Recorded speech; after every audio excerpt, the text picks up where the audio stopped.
Bismillahirrohmanirrohim. Assalamualaikum sahabat, terima kasih telah mengklik video ini. Untuk mendorong lagi channel YouTube ini silahkan bantu subscribe, like, serta komen dengan bijak. Mari simak dan dengarkan kisahnya sampai akhir. Mengalahkan tuan tanah pelit. Hari itu puasa Ramadan menjelang hari ke-6. Seperti biasa, Abu Nawas duduk di beranda depan gubuknya sambil menunggu beduk maghrib tiba. Sambil memandang langit biru yang mulai nampak senja, Abu Nawas berpikir bagaimana agar dapur rumahnya agar tetap ngebul. Sementara itu, ada seorang tuan tanah yang rumahnya tak jauh dari rumah Abu Nawas. Sebagai tuan tanah, tentu saja mempunyai rumah yang besar, lengkap dengan seperangkat gudang makanan, lahan peternakan dan kamar. Hampir setiap orang yang berada di daerah itu, bahkan Abu Nawas sendiri bekerja dengan tuan tanah itu. Ia bekerja keras setiap hari, tetapi dengan hasil yang sedikit. Dan bila meminjam uang padanya maka harus mengembalikan dengan bunga yang sangat tinggi. Dan sebagai tuan tanah, dia mempunyai sifat yang pelit, kikir, dan tamak. Tuan tanah ini mendengar kabar bahwa Abu Nawas mempunyai suatu kepandaian yang aneh. Bila ia meminjam sesuatu, maka akan dikembalikan secara lebih. Katanya pinjamannya itu beranak, seperti meminjam seekor ayam, maka ayam itu akan dikembalikan 2, karena ayam itu beranak. Menarik juga kepandaian Abu Nawas ini, pikir sang tuan tanah. Tuan tanah lalu berpikir agar Abu Nawas segera meminjam darinya. Secara kebetulan sore itu Abu Nawas ingin meminjam 3 butir telur kepada tuan tanah itu. Tuan tanah tentu saja senang memberikan pinjaman kepada Abu Nawas, karena pinjaman itu akan menjadi banyak karena beranak. Bahkan tuan tanah itu menanyakan kepada Abu Nawas, apakah ingin meminjam yang lain. Abu Nawas menjawab tidak perlu. Dia hanya butuh 3 butir telur. Tuan tanah itu bertanya lagi dengan Abu Nawas, kapan telur itu akan beranak? Abu Nawas menjawab itu tergantung dengan keadaan. 5 hari kemudian, Abu Nawas kembali ke rumah tuan tanah itu. Mengembalikan telur 3 menjadi 5 butir. Melihat 5 butir telur, betapa senangnya tuan tanah itu. Tuan tanah lalu menanyakan kepada Abu Nawas apakah ia akan meminjam lagi. Abu Nawas lalu meminjam piring tembikar sebanyak 2 buah. Tuan tanah itu memberikan dengan senang hati dan berharap piringnya itu menjadi banyak. 5 hari kemudian Abu Nawas datang dengan membawa 3 piring tembikar. Walaupun tidak sesuai dengan yang diharapkan, tetapi hatinya cukup gembira karena 2 piring dulu hanya melahirkan 1 anak saja. Tak mengapa pikir sang tuan tanah karena bisa saja orang mempunyai anak tunggal, bahkan tidak memiliki anak. Abu Nawas dan tuan tanah itu sama-sama senang. Oleh karena itu, tuan tanah meminjamkan uang senilai 1000 dinar, jumlah yang sangat besar, gaji buat seluruh karyawan dan pekerjanya selama 1 bulan. Tuan tanah itu berangan-angan bahwa uang yang dipinjam Abu Nawas nanti akan diapakan karena akan beranak banyak. Tuan tanah itu menanti dengan tidak sabar. Ditunggu selama 5 hari, Abu Nawas tidak kunjung datang. Hampir 1 bulan, Abu Nawas juga tidak datang. Saat tuan tanah akan mendatangi rumah Abu Nawas dengan anak buahnya, Abu Nawas datang.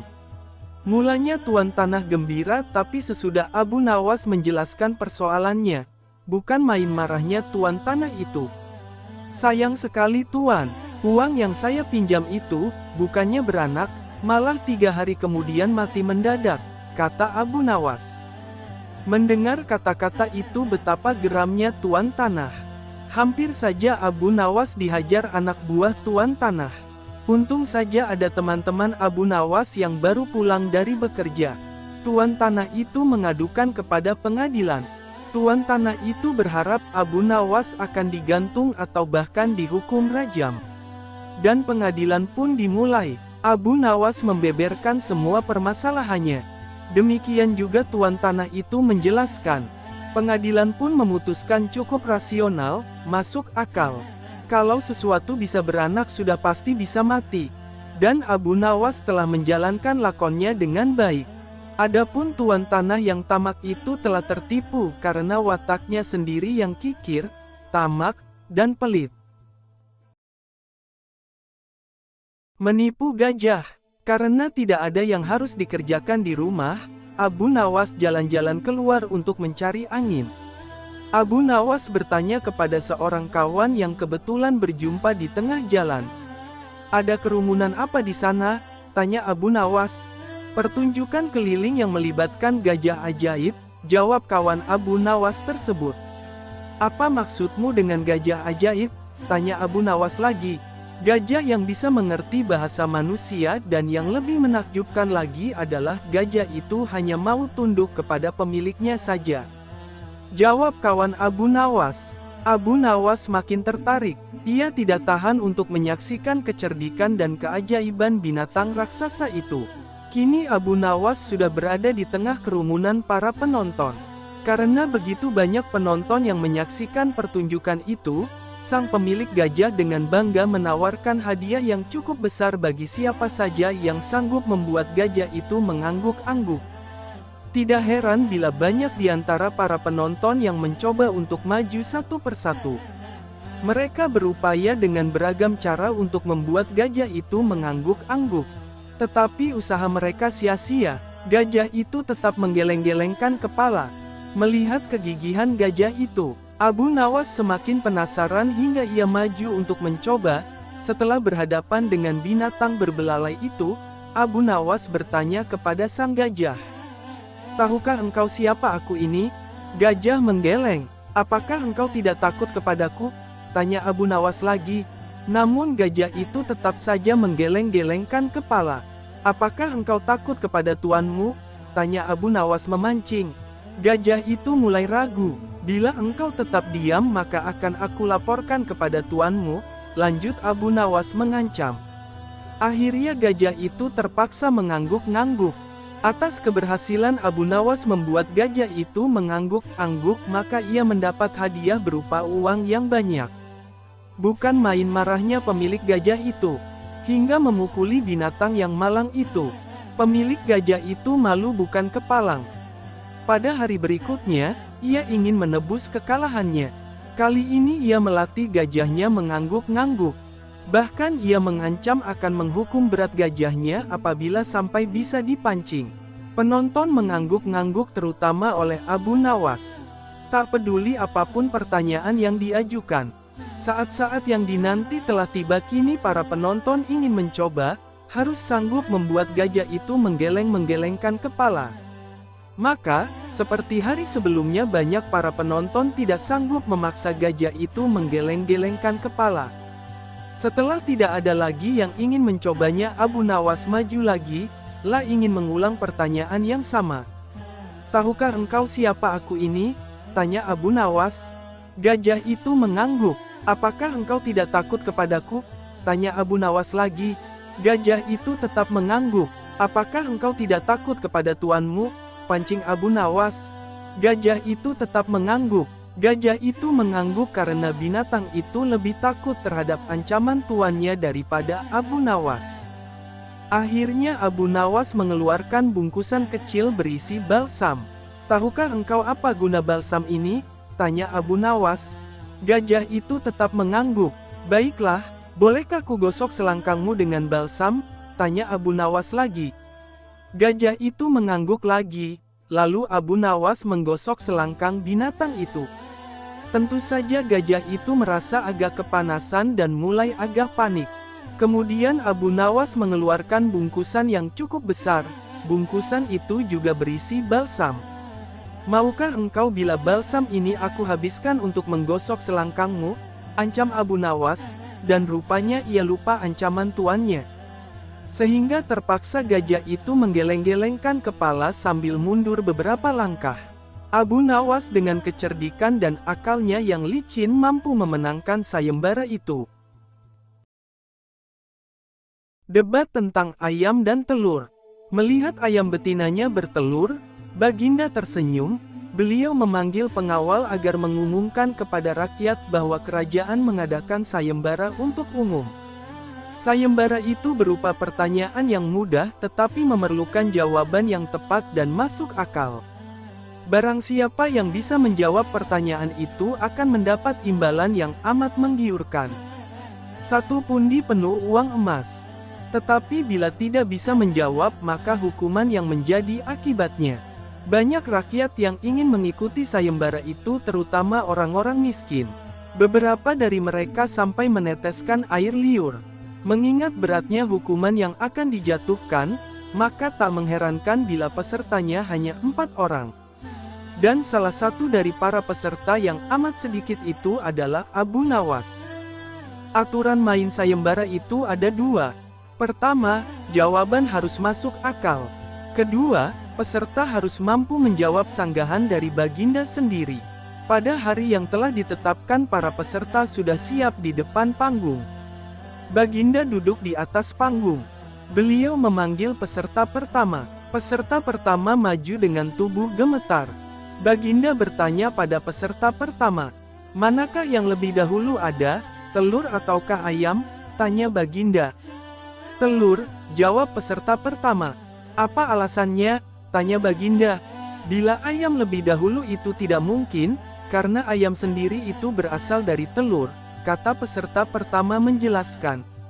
"Kalau begitu siapa yang mengerami telur itu?" tanya Baginda. Peserta pertama pucat pasi. Wajah putih seperti kertas. Ia tidak bisa menjawab. Tanpa ampun ia dimasukkan ke dalam penjara. Kemudian peserta kedua maju. Ia berkata kepada Baginda, "Paduka yang mulia, sebenarnya telur dan ayam tercipta dalam waktu yang bersamaan," kata peserta kedua. "Bagaimana bisa bersamaan?" tanya Baginda. "Bila ayam lebih dahulu, itu tidak mungkin, karena ayam berasal dari telur. Bila telur lebih dahulu itu juga tidak mungkin, karena telur tidak bisa menetas tanpa dirami," kata peserta kedua dengan mantap. "Bukankah ayam betina bisa bertelur tanpa ayam jantan?" sangga Baginda memojokkan. Peserta kedua bingung, ia pun dijebloskan ke dalam penjara. Lalu giliran peserta ketiga, ia berkata kepada Baginda Raja, "Tuanku yang mulia, sebenarnya ayam tercipta lebih dahulu daripada telur." Kata peserta ketiga, "Sebutkan alasanmu," kata Baginda. "Menurut hamba, yang pertama tercipta adalah ayam betina," kata peserta ketiga meyakinkan. "Lalu bagaimana ayam betina bisa beranak pinak seperti sekarang? Sedangkan ayam jantan tidak ada," kata Baginda memancing. "Ayam betina bisa bertelur tanpa ayam jantan. Telur dirami sendiri lalu menetas dan menurunkan anak ayam jantan. Kemudian menjadi ayam jantan dewasa dan mengawini induknya sendiri." Peserta ketiga berusaha menjelaskan, bagaimana bisa ayam betina mati sebelum ayam jantan yang sudah dewasa sempat mengawininya, tanya Baginda. Peserta ketiga pun tidak bisa menjawab sanggahan Baginda, ia pun dimasukkan ke penjara. Kini tiba giliran Abu Nawas. "Yang pasti adalah telur dulu, baru ayam," kata Abu Nawas. "Coba terangkan secara logis," kata Baginda ingin tahu. "Ayam bisa mengenal telur, sebaliknya telur tidak mengenal ayam," kata Abu Nawas singkat. Agak lama Baginda Raja merenung. Kali ini Baginda tidak nyanggah alasan Abu Nawas. Tertipu sandal ajaib. Kampung tempat tinggal Abu Nawas lama-kelamaan membuatnya merasa tak nyaman, karena banyaknya orang yang menumpuk hartanya dengan menghalalkan segala cara. Otomatis hal ini membuat Abu Nawas gusar, karena sebagai seorang ulama, Abu Nawas berpikir bahwa hal itu bertentangan dengan ajaran agama. Untuk menghentikan perbuatan buruk tersebut, Abu Nawas memutar otak, mencari ide yang tepat untuk menyadarkan banyak orang. Setelah berpikir panjang, akhirnya ia menemukan ide cemerlang, yaitu ide sandal ajaib. Dengan mengambil peralatan sederhana, berangkatlah ia ke pasar untuk gelar tikar menjual sandal-sandal. "Sandal ajaib, sandal ajaib, sandal ajaib," teriak Abu Nawas berkali-kali berjualan di pasar. Sesaat kemudian, muncullah salah seorang pemuda yang melihat-lihat barang dagangannya. "Silahkan tuan, mau mencari apa?" tanya Abu Nawas. Saya ingin mencari sandal yang bisa merubah hidupku yang miskin ini, jawab pemuda itu. Apa maksud Tuan? Tanya Abu Nawas lagi. Saya ini sudah lama hidup miskin dan ingin sekali kaya raya. Saya ingin membeli barang yang bisa memberikan saya keberuntungan, kata pemuda itu.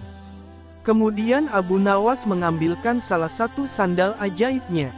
Ia mengatakan bahwa sandal itu akan membuat penggunanya dari tak punya menjadi orang yang punya. Karena tertarik, pembeli itu akhirnya jadi juga membeli sandal ajaib itu dengan harga yang lumayan mahal. Si pemuda langsung saja memakai sandal ajaib itu, berkeliling kampung dengan harapan semoga keberuntungan segera berpihak kepadanya. Akan tetapi, harapannya tak kunjung terwujud. Jangankan keberuntungan, si pemuda malah dikira pencuri di kampung tersebut. Untung saja para warga tak sampai menghakiminya.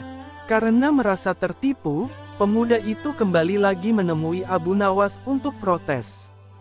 "Assalamualaikum," sapa pemuda itu. "Waalaikumsalam, ternyata Tuan, bagaimana kabarmu Tuan?" tanya Abu Nawas. "Kabar buruk, aku ditimpa kemalangan gara-gara sandal ini. Padahal dulu engkau mengatakan kalau sandal ini bisa mendatangkan keberuntungan, bisa menjadi kaya dan terkenal. Tapi mana buktinya?" protes si pembeli. "Seingat saya tidak pernah mengatakan seperti itu Tuan," sergah Abu Nawas. "Saya hanya mengatakan bahwa bila Tuan pada mulanya orang yang tidak punya, maka dengan membeli sandal ini Tuan akan menjadi orang yang punya. Buktinya sekarang Tuan sudah memiliki sandal ajaib ini," kata Abu Nawas. Begitu mendengar penuturan Abu Nawas, pemuda itu hanya bisa diam. Ia menyadari bahwa dirinya sedang salah tafsir. "Lalu mengapa engkau mengatakan bahwa sandal ini ajaib?" tanya pembeli. "Karena merek sandal ini adalah ajaib, sandal ajaib," jawab Abu Nawas. Akhirnya pemuda itu pergi begitu saja tanpa sepatah kata pun. "Tunggu Tuan, saya ingin mengatakan sesuatu kepada Tuan. Mungkin saja akan ada manfaatnya," kata Abu Nawas. "Jangan percaya kepada barang ajaib, karena percaya pada sesuatu selain Tuhan bisa membuat kita syirik dan akan mendapatkan kesusahan di dunia dan akhirat kelak. Buktinya sebagaimana yang Tuan alami ini, oleh karena itu, segeralah bertobat kepada Tuhan," kata Abu Nawas. Mendengar penuturan Abu Nawas, sepertinya pemuda itu menyadari kesalahannya. Ternyata banyak sekali hal-hal yang bisa membawa kepada perbuatan yang dimurkai Tuhan. Mulai saat itulah, ia bertobat kepada Tuhan. Terhindar kemarahan istri, diam-diam ternyata Abu Nawas memiliki istri yang cemburuan. Pada saat Abu Nawas sering pulang larut malam, sang istri selalu marah-marah kepadanya. Pada suatu hari, Abu Nawas keluar rumah hingga larut malam. Hal ini membuat istrinya merasa gelisah dan emosi karena sudah berjam-jam menunggu di rumah. Dia pun tidak bisa tidur gara-gara Abu Nawas belum pulang. Bahkan sang istri telah menyiapkan suatu rencana untuk memarahi Abu Nawas ketika dia pulang nanti. Waktu pun sudah beranjak larut malam. Di luar begitu gelap, tetapi Abu Nawas belum juga kembali pulang. Tiba-tiba saja, dalam kondisi seperti itu, terdengar suara orang yang hendak masuk dari jendela rumah yang terbuat dari kayu. Mendengar suara itu, istri Abu Nawas pun langsung siap siaga untuk melancarkan aksinya. Dia menuju jendela rumah sambil memegang sepotong kayu berukuran lumayan besar. Dia berpikir bahwa Abu Nawas sengaja masuk rumah melalui jendela karena takut dimarahi oleh istrinya. Tak lama kemudian, masuklah seseorang melalui jendela yang ukurannya relatif kecil. Dalam kondisi yang gelap, wajah orang tersebut tak kelihatan. Akan tetapi, istri Abu Nawas yang sudah tersulut emosinya, langsung saja memukulkan kayu yang dibawanya ke orang tadi. Dia memukul secara membabi buta hingga membuat orang yang dikira suaminya itu jatuh tak berdaya ke lantai. "Ampun, ampun," ujar orang tersebut. Tentu saja pukulan membabi buta yang dilakukan istri Abu Nawas tersebut membuat orang itu terkapar tak berdaya di lantai rumah. Istri Abu Nawas pun merasa puas dengan tindakannya ini, menganggap bahwa tindakannya setimpal dengan kesalahan suaminya. "Abu Nawas, ayo cepat bangun, lain kali jangan diulangi lagi dengan pulang larut malam," kata istri Abu Nawas dengan nada tinggi. Setelah ditunggu beberapa menit, orang tersebut tidak bangkit-bangkit dari pingsannya. Maka istri Abu Nawas mulai penasaran dengan keadaan orang tersebut. Dalam keadaan cahaya yang kurang, istri Abu Nawas berusaha melihat dengan seksama orang yang telah dipukulinya tadi. Betapa kagetnya istri Abu Nawas, ternyata orang yang dipukulnya tadi bukan suaminya. Dia tidak mengenal sama sekali wajah orang yang dipukulinya tadi. Dalam kondisi seperti itu, istri Abu Nawas kemudian menyebut orang itu sebagai pencuri. Ia pun kemudian berteriak sekeras-kerasnya, "Ada pencuri, tolong, tolong, tolong!" Teriak istri Abu Nawas ketakutan. Tentu saja teriakan istri Abu Nawas tersebut membuat warga di sekitar rumah Abu Nawas berhamburan keluar dan menangkap pencuri tersebut. Tak lama kemudian, banyak warga yang sudah berkumpul di rumah Abu Nawas. Mereka kemudian menangkap dan mengikat pencuri yang masih pingsan di lantai rumah. Para warga pun terkejut dengan kejadian tersebut. Ada seorang pencuri yang dapat ditangkap dan ditaklukkan oleh seorang wanita. Bahkan, pencuri itu babak belur dipukuli oleh istri Abu Nawas. Wah, hebat sekali, pencuri ini sampai pingsan tak berdaya di lantai. Mungkin butuh berminggu-minggu agar bisa pulih kembali seperti sedia kala, kata salah satu warga. "Maaf Pak, saya tak bermaksud menyakitinya, apalagi sampai separah itu, sebetulnya ini hanya suatu kekeliruan saja Pak," kata istri Abu Nawas berusaha menjelaskan. "Kekeliruan bagaimana?" tanya warga tersebut. "Waktu itu, dia masuk melalui jendela dapur. Saya kira suami saya yang baru pulang, makanya langsung saya memukulinya tanpa ampun," jelas istri Abu Nawas lagi. Tak berapa lama kemudian Abu Nawas pun datang di tengah-tengah mereka. Ia terkejut melihat banyak warga yang berkumpul di rumahnya. Setelah mendengar cerita pencuri yang babak belur dihajar istrinya, dia pun tersenyum kecut dan bersyukur dalam hati. "Untung saja bukan saya yang dihajar, makanya jangan main pukul, beginilah akibatnya," kata Abu Nawas. Meskipun demikian, Abu Nawas merasa bangga dengan istrinya yang sanggup melumpuhkan pencuri seorang diri. Mengangkat masjid. Dikisahkan, pada masa pemerintahan Raja Harun al-Rasyid, hiduplah seorang cerdik cendekia yang bernama Abu Nawas. Dia adalah orang yang sangat-sangat cerdik. Karena kecerdikannya ia diangkat menjadi penasehat Raja Harun al-Rasyid. Suatu ketika, Baginda Raja dan penasehatnya ini sedang duduk di teras masjid sambil berbincang-bincang mengenai rencana Baginda yang akan memperluas bangunan istana. Namun hal itu terkendala oleh letak masjid yang bakal terkena dampak perluasan istana tersebut. Kemudian Baginda Raja pun meminta saran kepada Abu Nawas sang penasehat. "Bagaimana pendapatmu penasehat, caranya memindahkan masjid ini? Tapi jangan sampai masjid ini rusak, karena saya suka akan keindahan masjid ini," kata Baginda Raja. Mendapat pertanyaan begitu, Abu Nawas pun berpikir sejenak. "Begini Baginda, bagaimana kalau Raja membuat sayembara? Barang siapa yang bisa memindahkan masjid ini, Raja akan memberikan hadiah yang besar," ujar Abu Nawas dengan saran penasehat ini. Baginda Raja pun setuju. "Baiklah, kalau begitu segera umumkan kepada rakyat, barang siapa yang dapat memindahkan masjid tanpa ada kerusakan sedikit pun, maka akan kuberi unta sebanyak 50 ekor, kata Baginda Raja. Maka diumumkanlah sayembara Baginda Raja ini ke masyarakat, sehingga gemparlah rakyat.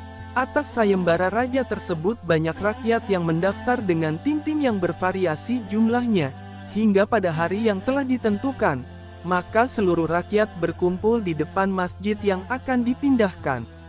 Wahai rakyatku yang kucintai, aku mengadakan sayembara ini untuk membuat sebuah istana supaya lebih megah, sehingga bangsa lain akan lebih hormat dengan negara kita. Barang siapa yang mampu memindahkan masjid ini maka saya akan berikan kepadanya 50 ekor unta yang besar-besar, kata Baginda Raja Harun al-Rasyid. Rakyat pun menyambutnya dengan tepuk tangan. Hingga akhirnya tibalah saatnya sayembara dimulai. Namun dari para peserta yang mendaftar ini tidak ada satupun yang sanggup memindahkannya. Sehingga Baginda Raja pun menjadi bingung. Kenapa dari peserta sayembara yang jumlahnya ratusan orang tersebut tidak ada yang mampu mengerjakannya? Di tengah kegundahan Baginda Raja ini, majulah Abu Nawas ke depan Baginda, dan seluruh rakyat yang berkumpul. Baginda, izinkanlah hamba yang melaksanakan tugas ini sendirian. Karena para peserta sudah tak ada yang sanggup, ujar Abu Nawas. Sendiri? Tanya Baginda Raja penasaran. Iya Baginda, kata Abu Nawas meyakinkan. Apa kamu sanggup penasehat? Kata Baginda lagi. Sanggup Baginda, tapi ada syaratnya. Jelas Abu Nawas. Apa syaratnya? Pasti ku penuhi, kata Baginda dengan penuh semangat. Benarkah Baginda akan memenuhi syarat saya? Kata Abu Nawas memastikan. Benar, coba katakan, kata Baginda. Masjid ini akan saya pikul sendirian. Asalkan, ada yang mau meletakkannya di atas pundak saya. Kata Abu Nawas. Raja pun berpikir bagaimana cara meletakkan masjid di atas pundak Abu Nawas. Sedangkan peserta yang ratusan orang saja tidak ada yang sanggup menggeser sedikit pun masjid ini. Kemudian Raja pun berkata kepada Abu Nawas. Sebenarnya apa maksudmu Abu Nawas? Tanya Baginda. Sebesar itulah beban yang ada di pundak Baginda untuk memakmurkan rakyat Baginda, dibandingkan hanya memikirkan keindahan istana raja yang tidak begitu penting. Maka lebih utamakan kemakmuran rakyat terlebih dahulu, kata Abu Nawas. Mendengar perkataan Abu Nawas tersebut, maka Baginda Raja Harun al-Rasyid pun mengerti maksudnya. Terima kasih karena engkau telah mengingatkanku untuk lebih arif dalam memimpin kerajaan ini, kata Baginda Raja kepada Abu Nawas. Kemudian atas perintah Raja, diadakanlah pesta untuk rakyat. Semua ditanggung biayanya oleh Baginda Raja. Mengajari keledai membaca. Dengan menggunakan metode pengajaran yang khusus, ternyata Abu Nawas juga bisa menyulap seekor keledai yang dungu menjadi pintar membaca. Meski keledai ini tetap memiliki kekurangan dibandingkan dengan manusia. Ada saja orang yang iri akan kecerdikan Abu Nawas, termasuk para pembesar kerajaan yang ingin menjadi menteri kesayangan raja. Pada suatu hari, seorang menteri kerajaan yang dipimpin oleh Harun al-Rasyid tiba-tiba punya pikiran buruk kepada Abu Nawas. Rupanya ia iri jati terhadap perhatian raja yang begitu berlebihan terhadap Abu Nawas daripada dirinya. Tanpa ada sebab, menteri itu memberikan seekor keledai kepada Abu Nawas. Ajari keledai itu membaca. Dalam 2 minggu, datanglah kembali kemari dan kita lihat hasilnya, kata menteri itu. Abu Nawas menerimanya dan kemudian pergi tanpa banyak kata. Namun dalam hati, ia masih was-was juga atas niat menteri itu. Apakah ini salah satu tipu dayanya untuk menghancurkan nama baikku? Tanya Abu Nawas dalam hati. Abu Nawas berusaha tidak mempedulikannya, dan dalam 2 minggu kemudian ia kembali ke istana. Tanpa banyak bicara, menteri mengajaknya menghadap Baginda Raja Harun al-Rasyid. Baginda, akan aku tunjukkan siapa sebenarnya diriku ini, kata menteri itu dengan lantang. Hai menteri, ada apa dengan dirimu? Bentak Raja Harun. Tenang Baginda, hari ini Baginda akan tahu kecerdasan akal saya sebenarnya mengungguli kecerdasan Abu Nawas, ucap menteri. Apalagi yang akan dibuat oleh menteri ini, kata Abu Nawas dalam hati. Baiklah, jika salah satu dari kalian menang, maka ia berhak mendapatkan sekantung dinar ini. Tetapi bagi yang kalah ia akan dihukum 3 bulan di penjara, titah sang raja. Tanpa bisa mengelak, Abu Nawas terpaksa menyanggupi permainan aneh itu. Tiba-tiba menteri itu menunjuk ke sebuah buku besar.